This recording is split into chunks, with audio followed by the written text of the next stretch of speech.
Welcome back to Paul's SAT Reading Comprehension Guide. In this video, we're going to talk about how to read better, how to read right. Now, obviously, that's grammatically incorrect, but read right. How do you do it? In this video, we're going to talk about the best way to comprehend what you're reading. This is very difficult to teach. This is very difficult to tell you, understand it better. But I'm going to show you the ways that you can think about the passages to help you understand them better. What should you do to help your thought process while you're reading it? What should you understand in every passage? And what should you be able to recognize when you see it? What aspects of writing should you be able to identify properly to understand things better? So this is going to be all about how to think and write properly. Now, in the last video, I told you how to manage your time properly, and now you need to manage the content of the passages. Every passage is completely different. So there's no way to come up with one all-encompassing system for everything. Now, there are some things that are similar from passage to passage, but some passages are wildly different from anything that have come before. And in fact, I'd say in a lot of the tests, they purposefully come up with something new to throw people off, to give them something that they've never seen before in order to break their concentration. And so you need to come to every passage like it's a new puzzle, like it's some video game that you have where you download new content and they're trying to make you interested. They're trying to trick you. They're trying to give you something different. So you have to be ready for the content in the strategy is the same, but the content is different every time. It's a puzzle. If you only skim the passages, or if you attempt to avoid the content in some way, then your final results are going to be unreliable and generally poor. It's going to be really wild. Sometimes you can bounce back and forth. Sometimes you can. Sometimes the passage is easy. But if the passage is difficult, you are going to bomb those passages if you don't read them. If you just skim, if you just do the thing where you read the first line of the paragraph and the last line of the paragraph and so on, you cannot skip the content. You have to address everything. Only by improving the way that you process the information, rather than trying to trick the information, are you going to be able to improve. They know how to game them. They know how you can try to game them. There is no gaming them. You can only do a better job of processing what they give you. Think of it like, you can't use cheat codes on this video game, so to speak.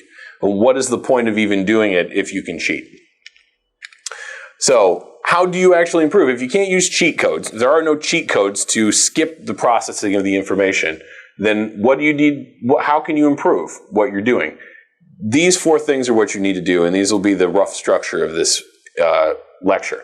First, you need to be able to identify the main idea of each paragraph and the passage as a whole. If you can put those pieces together, you say this paragraph is saying this paragraph is saying this paragraph is saying this and this. Sometimes the paragraph has more than one main idea. And put those into a general whole, then you can understand everything better. If you can identify the tone of each passage, paragraph, or what everybody's individual point of view, each character or person with an opinion, any actor within the passage, and then identify their tone and point of view, that's going to help your comprehension as well. You need to be able to identify what's important and not important, unimportant words, unimportant sentences, unimportant paragraphs even, or important words, important sentences, important paragraphs. And this is how the College Board makes its questions. It chooses these passages based on this is clearly an important word to this passage. This is clearly an important sentence. It looks for particular things that it can test you on. So knowing what's important and not important will help you answer questions better. And finally, being able to predict what the questions might be asked on the passage as you're reading it. Being able to identify what's important and not important will help you understand what they're going to be asking about. If you know what the main idea of this passage is, you know what the possible questions are going to be, and you'll be ready for it. When you get to the questions, you'll be like, oh, that's that conversation between these two guys. I get it. You know what's going on. This is what comes after all this. Once you get better at this, then you get better at this. This comes with practice. So if you can do these things, your score will improve. If you can get better at 1 through 4 here, your score will improve.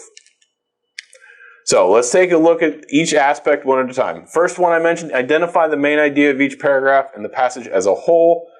Now, sometimes this really is as simple as reading the first line of the paragraph. The first line is often the main idea, but it's not always the main idea. You can't just rely on that. That's absurd. It doesn't work. It never works. Sometimes it's insanely more complicated than that. But, you know, if it's a straightforward scientific article passage, then a lot of times that's all you need to do. But you can't rely on that. If you can identify the main idea, then you have comprehension. Sometimes this is all you need to do. Sometimes this is as difficult as it gets. And we will talk about some ways to make main ideas more easy to see. Like I said, sometimes it's just right there. Sometimes it repeats itself, both the first line and the last line, but you can't always know. But we'll talk about how to see what the main idea is more easily in this video. Second, you need to identify the tone of each passage, paragraph, or individual point of view. Tone is similar to the main idea, but it's a little harder to identify. Tone is dependent on the feeling and connotations of words. You have to know, you need to get better at vocabulary to get tone right. You have to know that this word means strong and this word means light, and we'll talk about that. And tone is especially important for double passages. You have to know that this guy is angry about this and this guy is regretful about this. You need to know the difference of these kind of things, and that will really help on a lot of questions.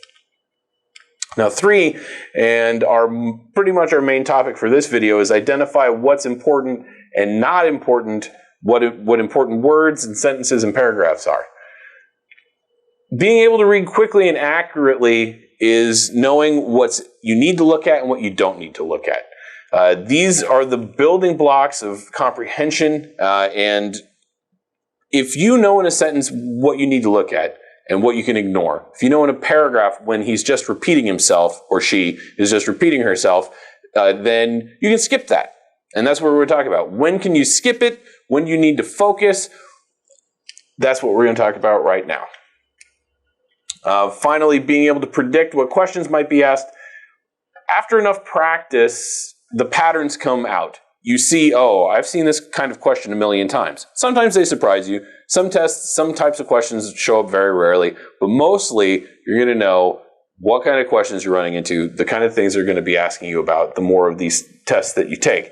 And if you're at the point where you're able to predict what questions are coming out, then you are operating at your best capacity. If you can do 1, 2, 3, and 4 of here and constantly increase those, you're doing the best that you can do. So first of all, reading process. Now, this is a different set of steps. When you first get to the passage, what should you do? You need to write a small summary of each passage. This is called labeling the passage. With an important point, just write it down, 2 letters, like doctors disagree about this subject. That's the main idea. Next paragraph, but this guy disagrees with the doctors. And then finally, some people disagree with both. The end. So you know who all the actors are and what they think about it. The next step you need to do, and all of these things you do while you read, mark the things, which is all in all caps because it represents a category, the things to look for that we're going to discuss next. Like vocabulary words or transition words, quotes, problems. We'll talk about it in a minute. Circle them, mark them, and how they relate on the passage. Use the text itself to verify and rule out each of the answer choices for every question that you can within the time you have. If you follow it properly, you're going to do all the ones that you can. And then that's it. You'll have finished the section. This is for each section. So labeling. Actually writing the small summary. This is too text intensive. We can't really do it in a video. I'm not going to put up a text part here and talk about line by line. That's terrible. Terrible video. Incredibly pointless to watch. But in your textbook, there's a nice summary where you can practice and do labeling. Labeling's not that tricky, but you do need to practice it. At first, it's going to be like, why should I take a lot of time to label? It doesn't take a lot of time. As fast as it takes you to think of the answer, it should take you to write it down. While you're thinking, just write it down really fast. It talks about it in the book. Refer to the labeling chapter in the book, and there's some practices you can do, but there is no standard style. Just keep it short. Don't take a lot of time. Just make sure that you're giving yourself a little play-by-play of what's going on in the passage as you read it. That will really help with your comprehension. Next, as I said, mark the important things. The things to look for. As previously mentioned, main idea and tone are important. Every passage, every paragraph has a main idea. Every passage and paragraph has a tone. But there are some things that show up often, but not all the time. And you need to be able to see them because they're pretty much always important when they show up. Hunt for the main idea and tone. Know that it's there. If you haven't found a main idea, if you haven't found tone, then you don't have comprehension. And when you see a thing, recognize that that's a clue that's going to help you understand the main idea and understand the tone. The things are the clues that you need to recognize in order to get the main idea and the tone. And we'll go into the tones right now. What are the things? They commonly occur in text. Understanding why they're there helps you understand the passage itself. More than 80% of questions. Now, this is the reason why things are extremely important. Recognizing things will let you predict questions. Recognizing things leads to better scores. More than 80% of the questions are based on these things. Another 10 to 15% are vocabulary questions on the passage. Almost all the questions are based on what we're going to talk about right now in some fashion. Mastering things equals mastering reading comprehension. It can be a little tricky for some people, but the more you think about these things, the better it's going to be. So what are the things? Well, first of all, problems and their solutions. And we're just going to go through it once here, and we'll go step by step. You need to look for problems and the solutions to those problems. You need to look for questions and the answers to those questions. You need to look for terms and the definitions of those terms. You need to look for quotes. You need to figure out who said them or why the author included them. Now, this literally means any time that quotation marks are used. It seems a little broad, but this is literally any time that quotation marks are used. Who's speaking? Why are they speaking? You need to look for points of view or characters, people who have an opinion on the subject, or people who are responding to other people who are literally carrying on a dialogue, who are literally characters in a story. Anybody with a point of view, you need to understand them. You need to recognize transition words. What is being transitioned? What comes before the word but and what comes after the word but? How do they relate to each other? What comes before the word if? What comes after the word if? What comes before the word however and after the word however? That's what you need to understand. You need to also, very difficult, contrasting pairs. What is the difference between these two things? What is being compared? And finally, lists, which are they should become easy to identify, but they're incredibly important. Almost every long bit of reading has some list in it. You need to understand what is it a list of. So we're going to go one by one through these. First of all, problems and their solutions. A problem, obviously, is any situation that needs to be resolved. So say there's a problem that the author is identifying. I then realized that someone had stolen my sandwich. This is a problem. Well, my sandwich is gone. What are we going to do? You might mark it, when you see it in the passage, you might also notice that the misspelling of sandwich is a problem. You might mark this in the text as P, right, for problem. Then in the text, we need to realize that this problem exists for the author and that it needs to be resolved in some fashion, no matter how the author resolves it. So still, same thing. I realized that someone had stolen my sandwich, and this could be resolved in many ways. So I made another one. Resolution. Problem is resolved. Someone stole my sandwich, I made another one. Problem, resolution. Or someone stole my sandwich, and I was happy that the cursed sandwich was gone. So problem, no sandwich. Resolution, who cares, right? Problem, no sandwich, resolution, and it's okay. It's in the universe now. We may never know where it went. This is how many problems are resolved in many passages. It's up to you to figure out, for the author, how that problem gets resolved. or if there is no resolution, that's still what we need to discuss. We need to figure out. Whatever the resolution is, mark it with a solution and draw a line. If there's a problem in the first paragraph, if the passage opens with a problem, someone stole my sandwich, period. Mark it with a P. Then draw a line to, and Bill had taken it. Draw a line right to where it is. This is the kind of thing you need to do to passages. This will completely help your comprehension with passages. It helps you visualize the content better. Next, questions and answers. Very similar to problems. Often problems are presented as questions, and they have their very convenient marker. Anything with a question mark, you need to figure it out. The author is presenting something. What are they presenting? Circle that question, right? Write a Q on it, however you want to do it. Find the purpose of the question. Is it expecting a direct answer, right? Where did you put my sandwich? That's a question that is requiring a direct answer. That's asking for information. Now, these you often don't need to worry about. If it's like literally two characters talking to each other, like, where are you going? I'm going to the store. Don't worry about that. That's not important. More important are the rhetorical questions or the things that are setting up a bigger issue. What is the history of the sandwich, right? The author is asking you a broader picture. He's going to tell you what the history of the sandwich is, right? And if he starts out that passage saying something like, what is the history of the sandwich? He's going to tell you what the history of the sandwich is, right? He's going to answer his own question, and you need to know what he says as the answer. Next, is it asking a rhetorical question?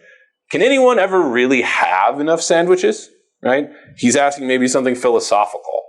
He's ending a paragraph. He's setting up a point. What is he asking, and what is or she saying about that rhetorical question? Once you've figured out why the question's being asked, then you need to find the answer and the author's opinion of the answer, which is not always the case. So if we go back, where did you put my sandwich? The answer was, it was eaten. And maybe the author likes that, or maybe the author doesn't like that. It's up to you to figure that out. What is the history of the sandwich? There is no answer. He just gives you the history of the sandwich. But you need to know step by step what the history of that is.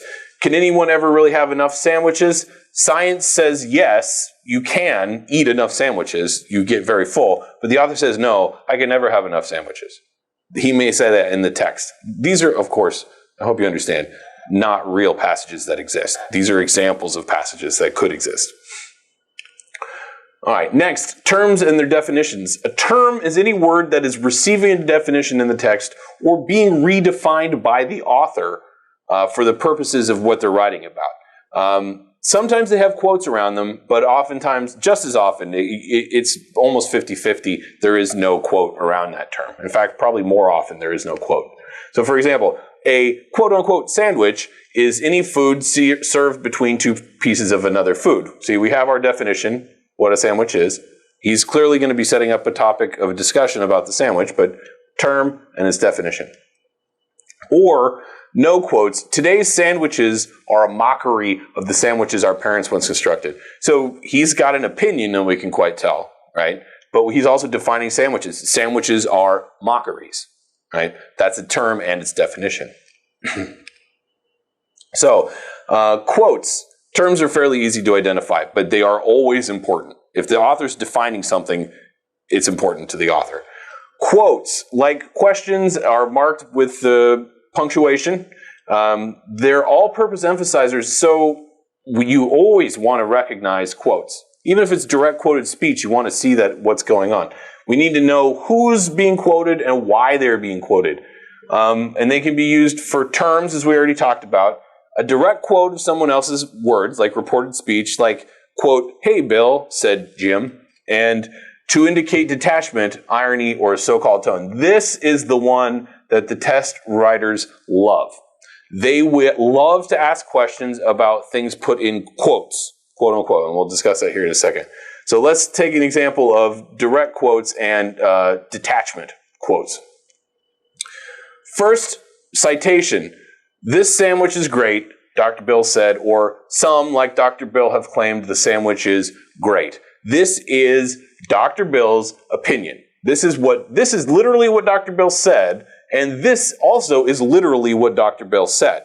This is his opinion. We can attribute these things to Bill. There's no change in tone, no change in perspective, no change in meaning. This is reported speech. It's a direct citation. Some say the sandwich is great. The purpose of these quotes is to show Dr. Bill's positive opinion. We know Dr. Bill likes these sandwiches. They're great. Now, detachment is the other kind. This is the quote-unquote, in the air quotes category.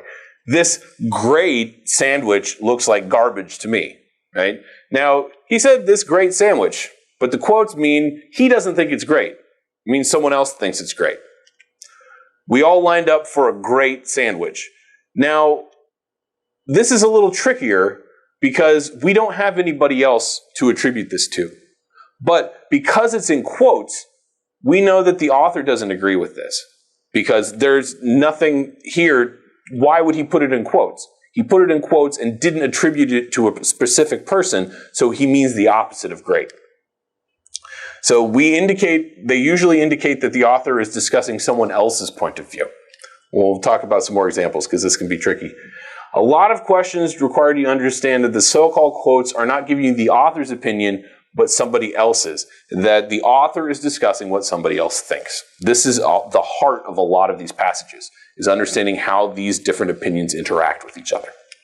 So understand the difference between these sentences. Actually stop the video and think for a minute what the intention of the quotes here are. All right. So that sandwich was great. What's the meaning of that? Well, as we can see, sandwich is in quotes, and there is nobody else to attribute it to. No, we don't know who said it, but he put it in quotes. He's not saying sandwich. He's saying that sandwich was great. The author doesn't think it was even a sandwich, right? He's questioning the idea of calling whatever he just ate even a sandwich.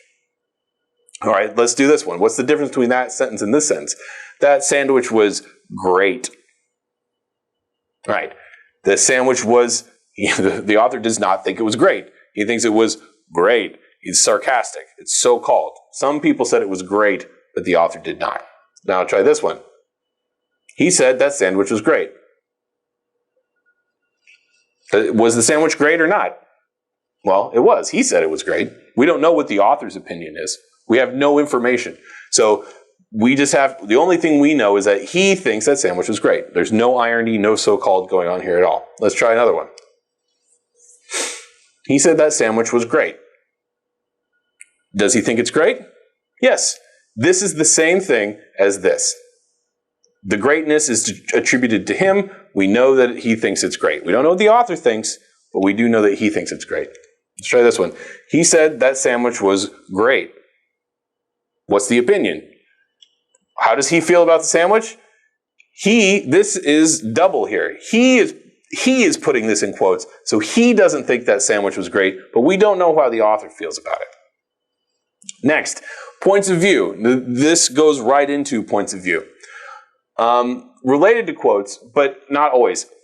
Recognize the difference between the author and his opinion on the subject, whatever it is, and the author's discussion about the opinions of others, and just other people, period. Sometimes this is easier to figure out because we have a clear name in quotation marks. Dr. Bill, noted sandwichologist, claims sandwiches are good, right? What's Dr. Bill's opinion?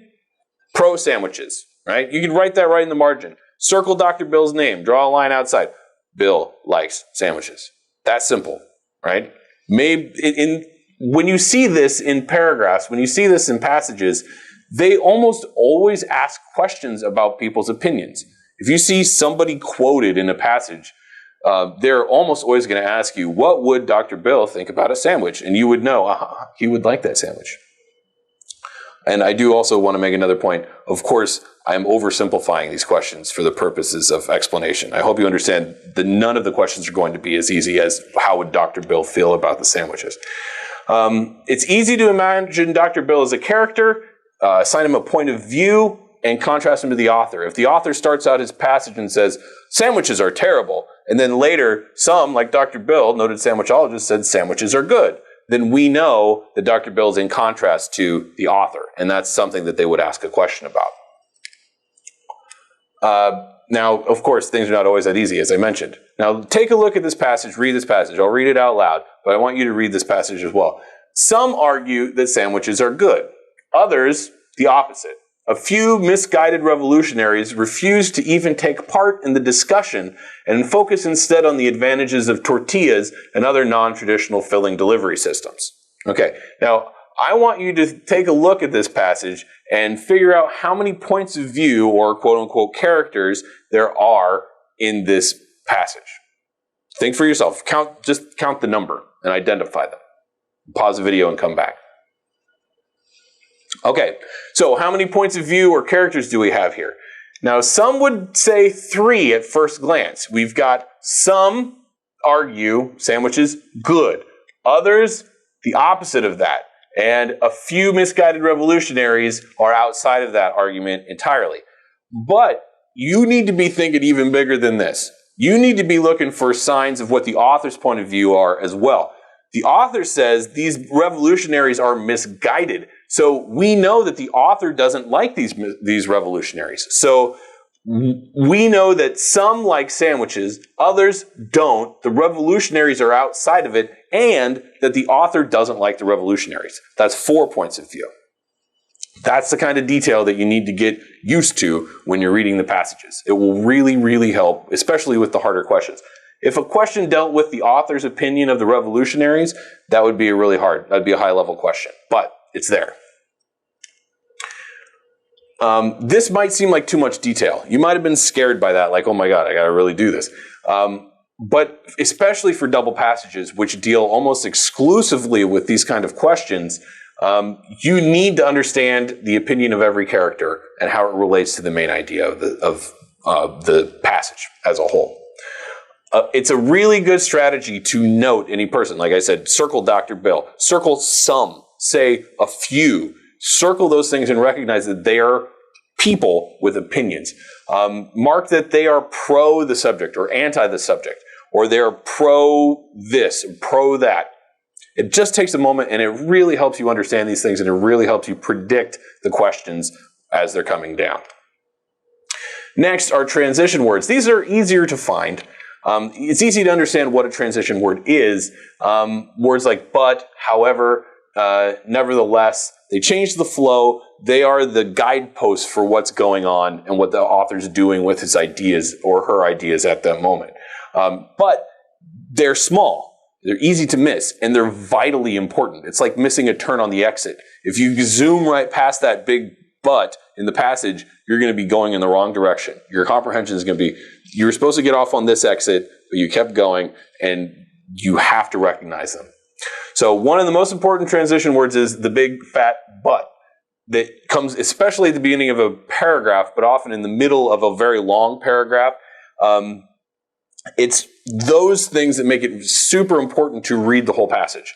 If you miss the fact that there's a big but right in the middle, then you're going to completely misunderstand things. Just take a look at this passage, for example. It starts off with the main idea. Sandwiches are really great. Blah, blah, blah, blah, blah. And then you skip all the way to the end, and it says, that's why sandwiches are great. But in the middle, you miss the part where, but opinions about sandwiches are changing rapidly. It starts off with a big but, or a yet, or a however, or nevertheless. It's vitally important to recognize these things.